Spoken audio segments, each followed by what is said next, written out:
Quest, as well as our channel partner manager, and he will be sharing today about cloud computing solutions. So I will turn the floor to you.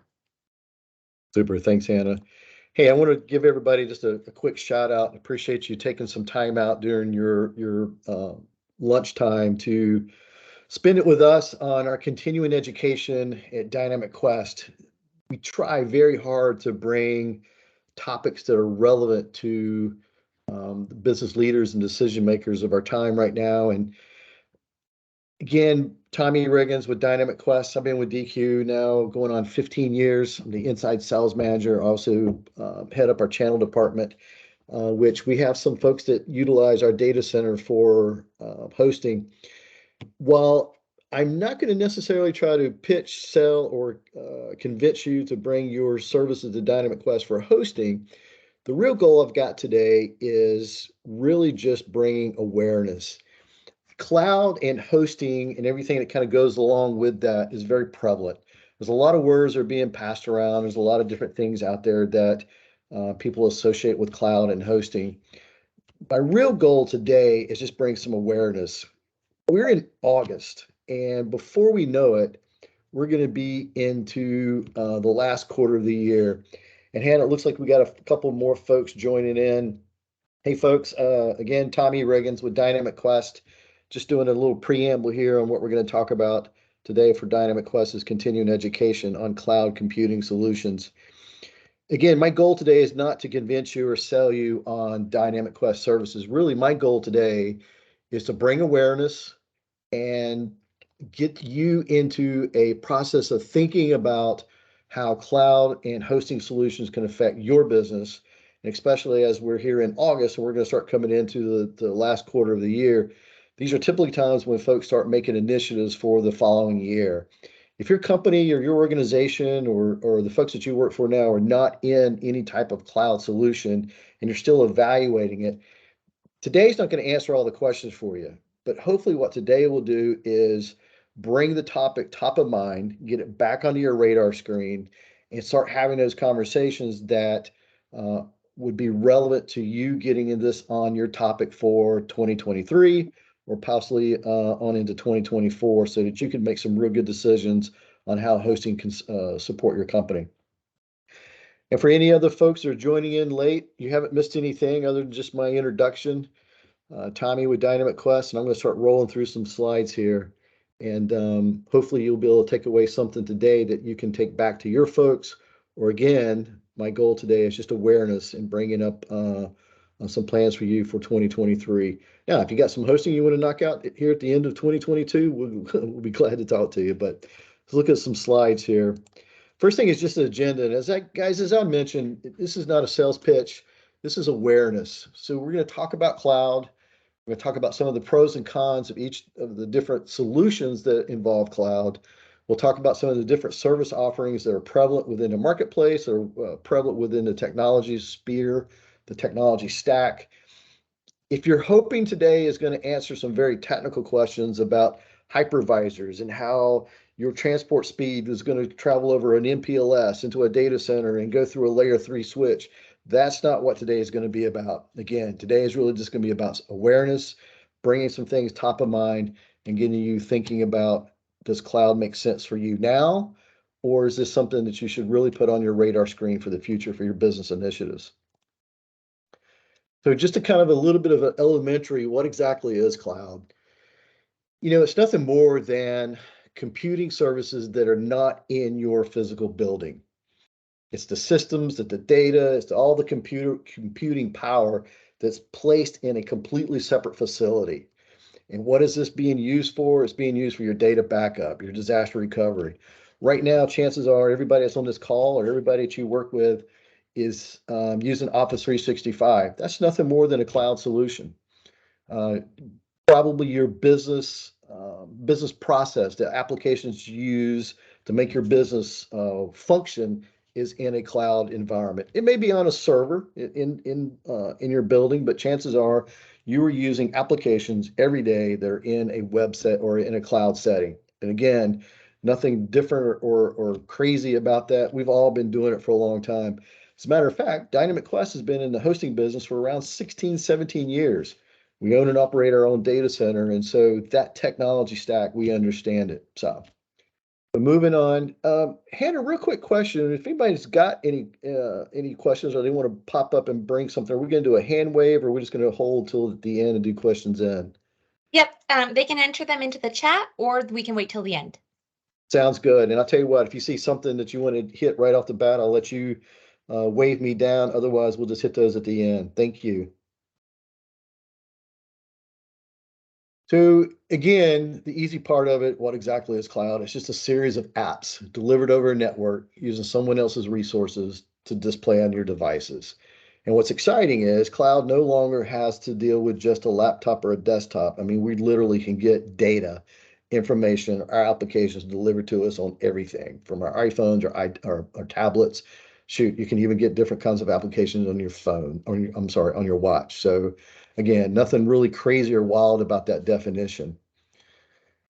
What I do want to make you aware of is some of the trends. If you are not currently in a cloud solution, or if your organization is not currently doing something that is a primary business process of the technology stack in a cloud environment, be aware that this is something that is quickly being adopted across all segments of business. No longer is it just the large enterprise that's moving into the solution, it's small business as well.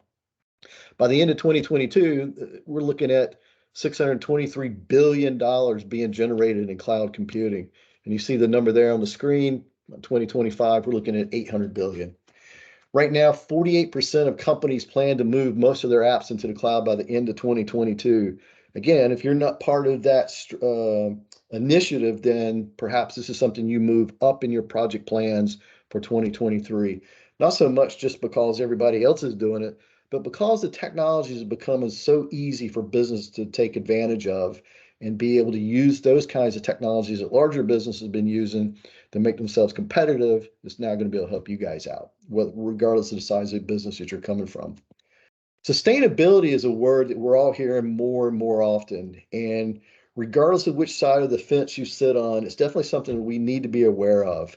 And sustainability and the drive to adopt those technologies that's going to be better for our environment is going to not only be just a good steward of our resources, but it's also going to be something that's going to be pressed through other different mandates. Having your facility maintain the power and the resources and all that within your building, that creates a much larger carbon footprint. Whereas if you move those things into a data center, those things are aggregated over multiple businesses. And again, that helps with the sustainability. Dropping down to the last bullet point, there's an IDG survey. 92% of enterprises are now using cloud computing in some capacity. And again, we think of these types of technologies being utilized by enterprises, but more and more small businesses and medium-sized businesses are being able to take advantage of this. So again, if you're in the groove and still looking at things with cloud, you're definitely in the majority. If you're not, then chances are your competitors or your peer group is looking at these types of solutions as well. You know, we all like to talk about technology, especially Dynamic Quest. I mean, we're an organization full of techies, and anybody within the IT world, they love to talk about the bits and bytes. But from a former business owner, myself, and also being on the sales side of the world, one of the things that you really want to think about is what is it really going to cost me to do the solution, and what kind of return of investment I'm going to get? So the easiest way to distinguish that is what is OPEX and what is CAPEX.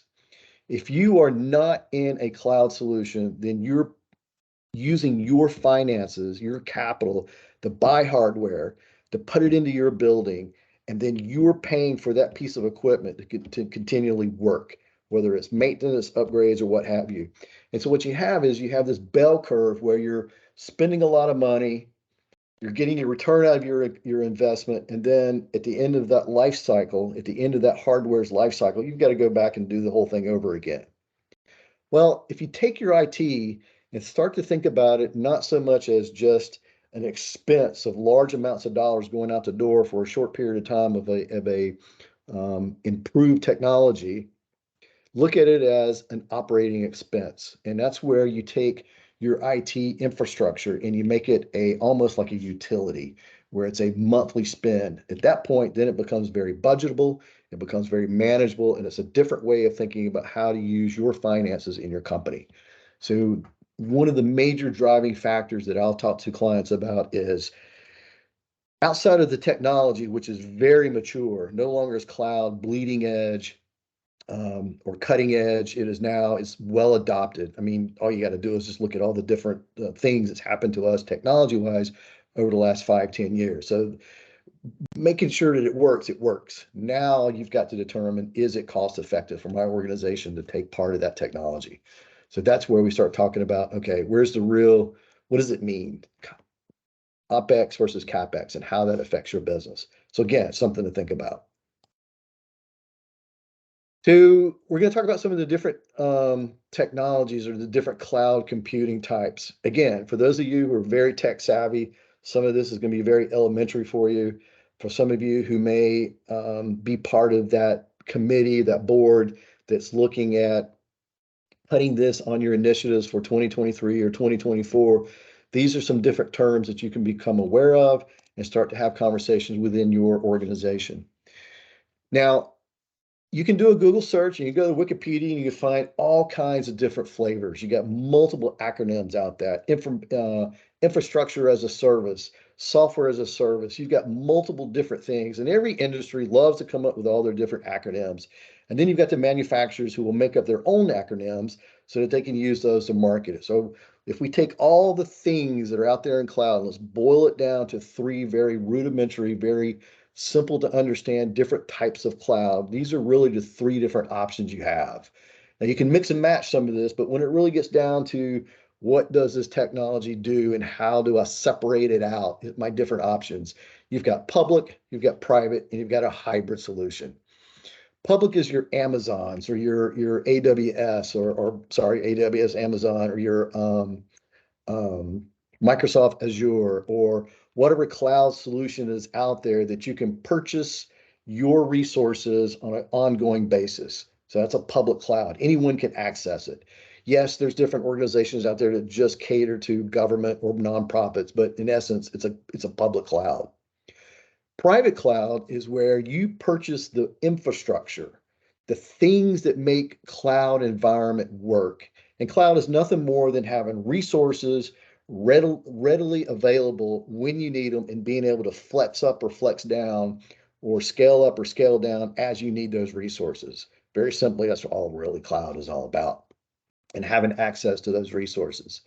So private cloud is having that infrastructure either in your building where you can carve up the resources you need them when you need them, or purchasing that hardware and placing it in a data center somewhere. So that's your private cloud. Hybrid is nothing more than just being able to have the mix and match. Hybrid can also mean that you've got some applications in your building, in your facility, in your office, where you've got some applications there. You've got some software that you're purchasing as a software as a service in a cloud. And then maybe you're hosting something somewhere else. But through the magic of technology, you're able to have all that work together, and you've got a hybrid cloud environment. So when you hear these terms come up, those are some of the things that you can distinguish between cloud, the different forms of cloud solutions. Moving on, I'm guessing there's no questions that popped up. Either this is extremely informational and I'm not getting something wacky and nobody's got any questions, or I've totally bored everybody and they've gone back to their lunch. So I'm guessing we're doing okay, right, Hannah? You're doing great. Beautiful. All right, public cloud. I think I hit most of this stuff. Pros of public cloud. Again, high scalability, cost effective, management is delegated to somebody else, and there's no real balance of geographical restrictions, which for those of us who continue to work from home, and chances are this is going to be the new normal, we'll probably have some hybrid, using that word again, where some of us go into work or go into an office a few days a week, but typically we're working from home. These types of solutions make it even easier for you to have your sales force spread out across multiple locations. The good thing about that is it also makes it easy to hire folks. If you can do much of your business in a cloud environment and you can have somebody in Kansas be able to work for your organization, what difference does it make where they live? And so being able to have no geographical restrictions is definitely a positive for any business. Some of the cons that you got to think about when you talk about public cloud is just, is there really the customization that you want? Not to press on the drum of Dynamic Quest, but we pride ourselves on being a very customizable solution when it comes to cloud and being able to configure that relationship that makes sense to you. Some cloud organizations or some cloud providers, they've got a menu and you select what you want and that's it. If it's not on the menu, then you don't get it. So as you start to evaluate your best partner for your cloud solutions, then that's just something to think about. How much customization I'm going to have. Right now, I may not need anything, but as my business grows, expands, there may be some new technology down the road that I might want to be able to take advantage of. Am I going to be able to expand into some of those new areas as things change? That's most of the key points there. You guys can look at those other bullet points. Looking at the private cloud, again, remembering the difference I gave you earlier, where it's your equipment either in your building or it's your equipment within a cloud solution provider, or possibly it's equipment that's in a cloud provider that you're renting or you're leasing on. When you have full control over that environment, yes, you're going to have a little more autonomy over what you can do with that environment. It's going to be more customizable, and you're going to have be able to have better security in certain scenarios. The con to that is typically it's much more expensive. You've got either some hardware, some CAPEX that you got to put into the mix, or possibly you may have a higher monthly recurring from the operating expense if you have that private cloud. The security between a private cloud and a public cloud on paper may look very distinguishable or or appear to be where public cloud is much less. That's not always the case. Again, if you're in a situation where you can configure that relationship, you can add on additional layers of security. So I don't want you to think that private and public is that much difference when it comes to security. There are some things that may accentuate that if you're in a industry that governs or that has a very high security protocol. Simple example is, some organizations can't host their information on an offshore data center, or they can't have offshore employees working within that data center or working within that environment that you have. So those are some things just to keep in mind that does your security requirements fit into that particular cloud solution? And then the last one, hybrid cloud. Again, this is one that gives you lots of flexibility. It may take a little bit more to manage. It's something to think about. If you've got resources on-prem, you've got some software as a service that you've got in a different provider, and maybe you've got something that's sitting in a cloud somewhere or in a data center somewhere. You may have multiple vendors. At that point, it just means that you've got to have some good audit controls. You just got to have some good ways of managing all those different applications and ensuring that that they're up to date, they're patched, you've got the latest and greatest improvements and those kinds of things. And so it may just mean that you got a little bit more to keep up with, but it doesn't mean that it can't be done, and it doesn't mean that you can still take advantage of all the different solutions that are out there. I think we're coming toward the very end, which is good because I was hoping to keep this thing short. So Tommy, we have a question in the chat. How secure is your data when using public cloud? Is it more secure? I know you mentioned that, but is there anything else that you wanted to touch on that? That's an excellent question. And one of the things that you want to do is, one, ensure how do I get my data into that public cloud? Once it's there, what type of security protocols are put in place for me to access it? If there's some type of VPN, a virtual private network, where you have a password that gets you into your data, and then once you're into your data, then is that data being encrypted as it transfers across the wire from your building to the data center? So public cloud can be as secure as you need it to be based on what your requirements are. Security is something that, again, is something that can be very confusing as well. you've got to think of security as a layered approach. One of the examples I'll use is in making it very elementary is your house. You know, if you want your house to be secure, you're going to lock the front door.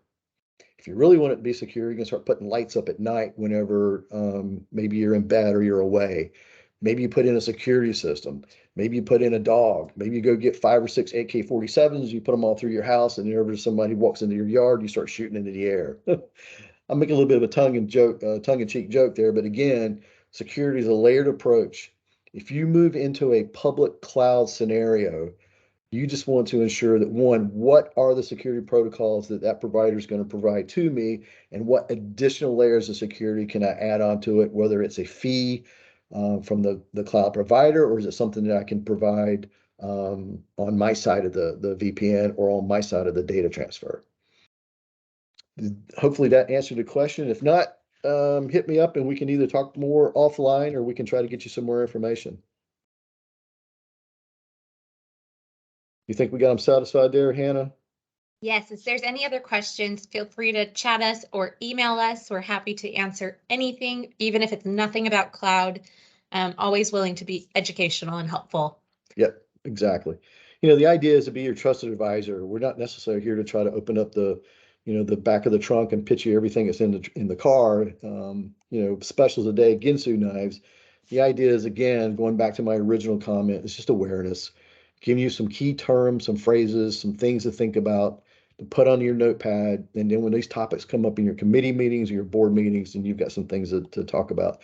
But then also you've got keywords or key aspects of the technology that you can then go out and search and gather your information and then help you make the best informed decision. So security's big. So that's a great question. I appreciate you bringing that up. Again, it's something that you want to ensure what is being provided as part of the choices you have from the cloud provider, and then what additional solutions can you add on top of it. So these are just some of the different services that are out there. Microsoft Azure has really come out of the gate. It's kind of the Goliath and King Kong. Azure and AWS are kind of duking it out. I know Google's got some stuff, and there's some other cloud providers out there. There's a lot of consolidation going on in the industry. Years ago, for my brothers and sisters out there that probably did telecom back in the day, when a lot of your telecom providers, your local and long distance, were providing internet, they also had data centers. A lot of those data centers have consolidated, and so there's not as many different players out there as there were before. Azure and AWS are definitely the 800-pound gorillas in the marketplace. We're Microsoft partners, we're AWS partners. We can tell you that in certain situations, Microsoft is the best choice. And again, it just really depends on what your business requirements are. So just be aware that that Microsoft's cloud solutions are very mature, very secure, and a lot of people are starting to adopt that type of solution. Azure public cloud, lower cost, better security, hybrid environment. Again, it's a solution that is very customizable. It's very configurable to whatever needs you've got. Again, if you've got some more technical questions about Microsoft Azure, that's something we can take offline and help you guys out as well, unless somebody's got anything quick right now. All right. And then private cloud, the last benefit, we'll talk about this one, is the fact that you have a little more control.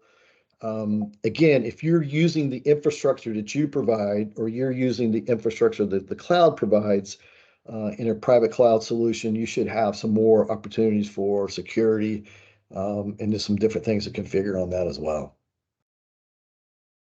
And I think we're coming to the end. Well, we got one more slide here. We're talking about benefits of hybrid cloud.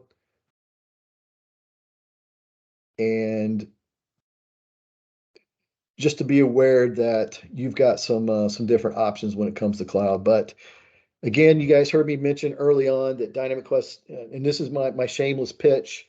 Want to give you some information, but don't want to walk away without at least letting you guys be aware that Dynamic Quest has been in the cloud solutions 15. Let's see, I've been with Dynamic Quest for 15 years. The building, our data center just opened up I think we were doing some in a co-location facility just before that. So we've been involved in the industry 16, 17 years. And the neat thing about that is that we've got experience in every layer of the technology stack, whether it's the application, the network, the data, the backups, all the different layers of protection or layers of services that a cloud solution would entail, as well as the security part of it as well. So, and then you guys can see here just one last little slide about the DQ data center, managed hosting, private and cloud hosting.